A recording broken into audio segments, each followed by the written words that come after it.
Work and time का ये question UPSC CSAT 2023 में पूछा गया था। क्वेश्चन बहुत अच्छा है, किसी भी एग्जाम में दोबारा पूछा जा सकता है। तो देख लेते हैं एक बार इस क्वेश्चन को। ये कह रहा है 3 बंदे हैं ए बी सी, अलग अलग काम करते हैं।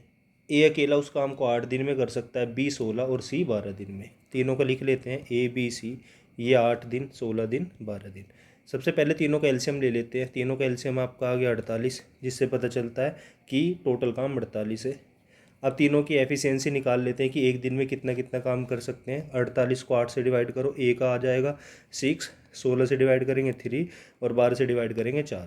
ये तीनों की एफिशिएंसी आ गई, टोटल काम इतना है। अब ये कह रहा है पहले ए काम करता है, मंडे को ए काम कर रहा है अकेला, ट्यूसडे को बी काम कर रहा है और वेडनेसडे को आपका सी काम कर रहा है। मतलब एक दिन में एक ही बंदा काम कर रहा है। फिर ए का नंबर आएगा, फिर थर्सडे को अकेला ए काम करेगा। तो मतलब ए बी सी तीनों मिलके ए कितना काम कर रहा है 6, बी 3 और सी कितना कर रहा है 4। तो कह रहा है ये टोटल काम कितने कौन से दिन ख़त्म होगा, पहली स्टेटमेंट में पूछ रहा है। और क्या टोटल काम को ख़त्म करने में 10 दिन लग रहे हैं, ये पूछ रहा है। तो चेक करते हैं, ठीक है।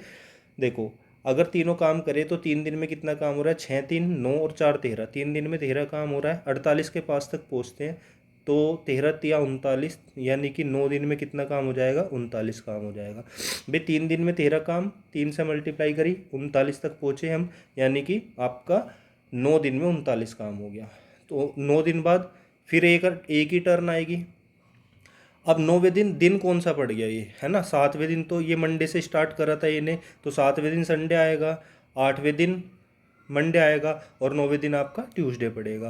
तो 9वें ट्यूसडे तक काम हो चुका है, ठीक है। अब काम होगा, अब एक ही टर्न दोबारा आएगी। एक ही टर्न आएगी तो एक कितना काम करेगा, 6 काम करेगा। तो 39 काम हो चुका था, 6 काम ये, तो 45 काम हो चुका। ये कौन से दिन आया होगा, वेडनेसडे को आया होगा। फिर थर्सडे आएगा और थर्सडे पर किसका नंबर आएगा, बी की टर्न आएगी। बी कितना काम करता है, 3 काम करता है। तो अब टोटल काम कितना हो चुका, 39 और 6 ये 45 और 3 48, टोटल 48 ही काम करना था। तो बी जिस दिन काम कर रहा है वो थर्सडे का दिन है, तो थर्सडे वाले दिन काम कंप्लीट हो चुका है। तो पहली स्टेटमेंट पूछ रहा है तो क्या काम थर्सडे वाले दिन ख़त्म हो रहा है, तो हाँ पहली स्टेटमेंट सही है। दूसरी स्टेटमेंट कह रहा है कि क्या काम 10 दिन में कंप्लीट हो रहा है। भाई 9 दिन तो यहीं ख़त्म हो गए थे।